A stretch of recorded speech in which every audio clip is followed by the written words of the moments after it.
Hello aspirants, welcome to Satyay's Academy.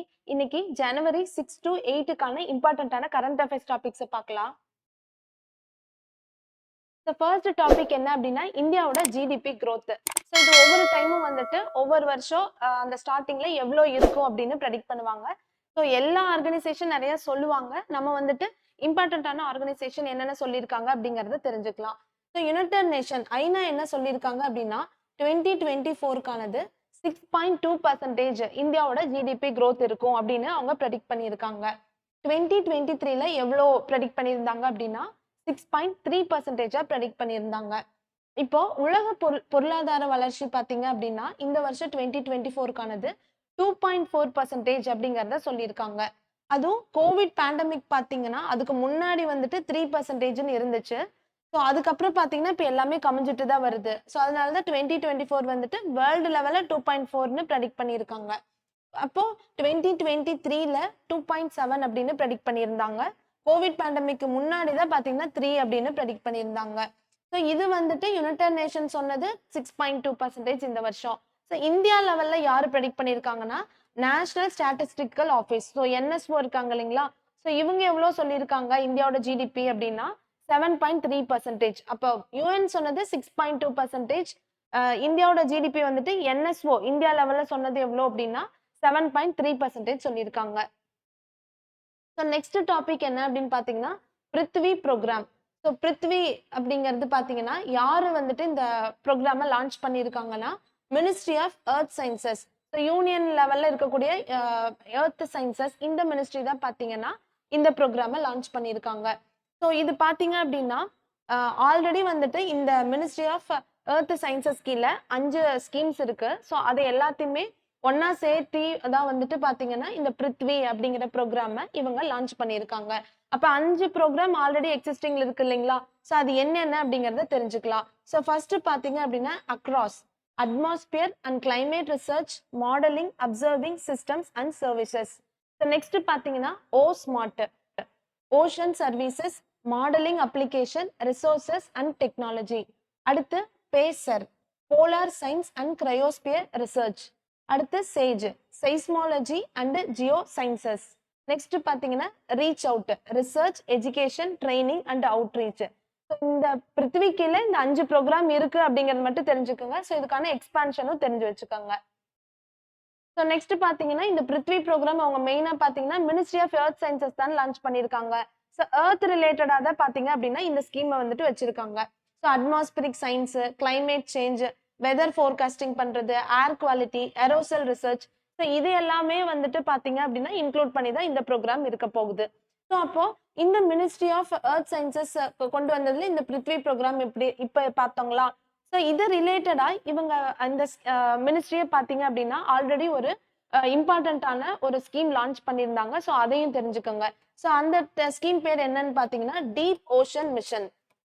So இதோட இன்னொரு name என்ன அப்படின்னு பார்த்தீங்கன்னா Samudrayaan. Deep ocean mission சமுத்ரயான்.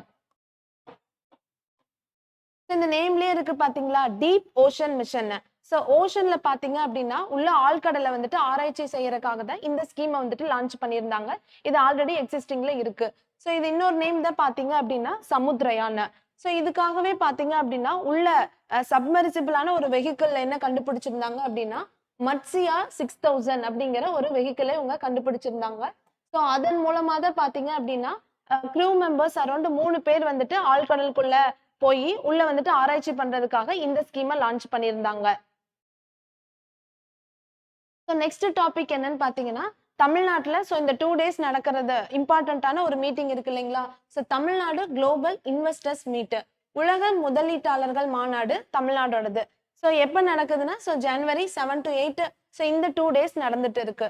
So எங்கேன்னு பாத்தீங்கன்னா சென்னை ட்ரேட் சென்டர் நந்தம்பாக்கம்ல தான் நடக்குது. ஸோ நேத்து 1 day மீட்டிங்ல பாத்தீங்கன்னா அரௌண்ட் 50,534 crore வந்துட்டு இன்வெஸ்ட்மெண்ட்டும் பண்ணியிருக்காங்க. ஸோ 2 days நடக்கிறப்ப ஃபுல்லா முடிஞ்சப்ப பாத்தீங்கன்னா எவ்வளோ இன்வெஸ்ட்மெண்ட் அப்படிங்கறத பாத்துக்கலாம். ஸோ இந்த 1 dayல இவ்வளோ நடந்திருக்கு இன்வெஸ்ட்மெண்ட் அப்படிங்கறத தெரிஞ்சுக்கோங்க.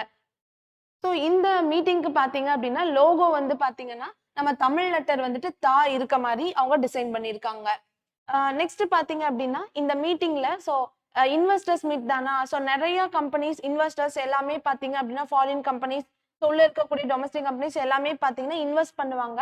நிறைய மெமரண்டம் ஆஃப் அண்டர்ஸ்டாண்டிங் சைன் பண்ணுவாங்க. ஸோ நம்ம எல்லாமே தெரிஞ்சுக்கணும் அப்படின்னா ஜஸ்ட் நியூஸ்ல வரப்ப பார்த்துக்கோங்க. ஏன்னா ஒவ்வொரு கம்பெனி இவ்வளோ இன்வெஸ்ட்மெண்ட் வரும். அந்த அளவுக்கு ஃபேக்ட் நம்மளுக்கு தேவையில்லை. பட் இம்பார்ட்டண்டா என்னென்ன அப்படிங்கறது மட்டும் தெரிஞ்சுக்கலாம். ஸோ அப்ப இந்த மீட்டிங் நடக்கிறதுக்கு முக்கியமான ஒரு இனிஷியேட்டிவ் என்னன்னு பாத்தீங்கன்னா, தமிழ்நாடு வந்துட்டு 2030க்குள்ள நம்மளோட எக்கானமிய $1 trillion அச்சீவ் பண்ணணும் அப்படிங்கிற டார்கெட் வச்சிருக்கோம். ஸோ அப்ப இது ரிலேட்டடா நம்ம கவர்மெண்ட் ஆஃப் இந்தியா எவ்வளவு வச்சிருக்காங்க அப்படிங்கறது தெரிஞ்சுக்கோங்க. ஸோ நம்ம இந்தியா லெவல்ல பாத்தீங்கன்னா நம்ம இந்தியன் எக்கானமி வந்துட்டு 2025க்குள்ள 5 trillion வந்துட்டு அச்சீவ் பண்ணும் அப்படிங்கிற டார்கெட் வச்சிருக்கோம். ஸோ 2030க்குள்ள தமிழ்நாடு வந்து சின்ன ஸ்டேட் தானுங்க. ஸோ 2030க்குள்ள நம்ம 1 trillion அச்சீவ் பண்றதுக்கான டார்கெட். ஸோ இதுக்காக நிறைய ப்ரோக்ராம்ஸ் கொண்டு வராங்க. அதோட ஒரு இனிஷியேட்டிவ் தான் பாத்தீங்கன்னா இந்த மீட்டும். இந்தியா லெவல்ல பாத்தீங்கன்னா 2025க்குள்ள நம்ம இந்தியன் எக்கானமி 5 trillion அச்சீவ் பண்ணதும் இருக்கு அந்த டார்கெட் அப்படிங்கறதையும் தெரிஞ்சுக்கோங்க. ஸோ இந்த மீட்லயே பாத்தீங்க அப்படின்னா ஒரு பாலிசி வந்துட்டு வெளியிட்டிருக்காங்க. Tamil Nadu semiconductor and advanced electronics policy. Tamil Nadu குறை கடத்தி மற்றும் மேம்பட்ட மின்னணு கொள்கை. ஸோ இந்த பாலிசியை ரிலீஸ் பண்ணியிருக்காங்க. ஸோ நெக்ஸ்ட் பாத்தீங்க அப்படின்னா ஸோ அந்த எம்ஓயூஸ் என்னென்ன அப்படிங்கறதெல்லாம் தேவையில்லை. முக்கியமா பாத்தீங்க அப்படின்னா ஸோ முழுக்க முழுக்க இன்டகிரேட்டடா ஒரு சோலார் மேனுஃபேக்சரிங் பிளான்ட் பாத்தீங்க அப்படின்னா ஸ்ரீபெரும்புத்தூர்ல வந்துட்டு கொண்டு வரதா சொல்லியிருக்காங்க. ஸோ இந்த குளோபல் இன்வெஸ்டர்ஸ் மீட் 2024ஓடது 3rd டைம் தமிழ்நாட்டில் நடக்குது. அப்ப இது ரிலேட்டடா நம்ம ஸ்டாட்டிக்ல ஆல்ரெடி 2 நடந்துச்சு இல்லைங்களா? ஸோ அதை ஜஸ்ட் தெரிஞ்சுக்கோங்க. ஸோ ஃபர்ஸ்ட் மீட்டிங் எப்ப நடந்திருக்கும் அப்படின்னா 2015ல. ஸோ அப்போ வந்துட்டு சிஎம் ஜெயலலிதா அம்மா இருந்திருப்பாங்க. அந்த பீரியட்ல நடந்திருக்கும். ஸோ பாத்தீங்க அப்படின்னா investment around 2.4 lakh crore investment வந்துட்டு சைன் பண்ணியிருப்பாங்க. நெக்ஸ்ட் 2019ல நடந்திருக்கும். அப்ப சிஎம் எடப்பாடி கே பழனிசாமி அவர்கள் வந்துட்டு இருந்திருப்பாங்க. ஸோ அரௌண்ட் பாத்தீங்கன்னா 3 lakh crores ஆஃப் இன்வெஸ்ட்மெண்ட் வந்துட்டு சைன் பண்ணியிருக்காங்க. ஸோ இப்போ நடக்கிறது வந்துட்டு சிஎம் ஸ்டாலின் அவர்கள் பீரியட்ல நடக்குது. அதுக்கு முன்னாடி 2 பேர் பீரியட்ல நடந்திருக்கு அப்படிங்கறதையும் தெரிஞ்சுக்கோங்க. நெக்ஸ்ட் டாபிக் பாத்தீங்க அப்படின்னா இந்தியாவோட விமானப்படையில இருக்கக்கூடிய C-130J அப்படிங்கிற ஒரு விமானம் என்ன சக்சஸ் பண்ணியிருக்காங்க அப்படின்னா முதல் முறையா வந்துட்டு இரவு தரையிறக்கம் பண்ணியிருக்காங்க. அதுவும் எங்க அப்படின்னா கார்கில்ல. ஸோ இது பாத்தீங்க அப்படின்னா இந்திய விமானப்படைக்கு சொந்தமானதுதான் இந்த C-130J அப்படிங்கிறது. ஸோ இந்தியாவோட விமானப்படையில கருட் அப்படிங்கிற கமாண்டோ பிரிவை சேர்ந்த வீரர்கள் தான் பாத்தீங்கன்னா இந்த சாதனையை வந்துட்டு அவங்க பண்ணியிருக்காங்க. ஸோ இவங்க என்ன தொழில்நுட்பம் பயன்படுத்தி இருக்காங்க அப்படின்னா terrain masking. So terrain masking அப்படின்னா ஒரு குறிப்பிட்ட இடம் இருக்கு அப்படின்னா ஸோ அந்த இடத்த வந்துட்டு துல்லியமா வந்துட்டு நம்ம கண்டுபிடிக்கிறதுக்கு வந்துட்டு இந்த டெக்னாலஜி பயன்படுத்தப்படும் அப்படின்னு சொல்றாங்க.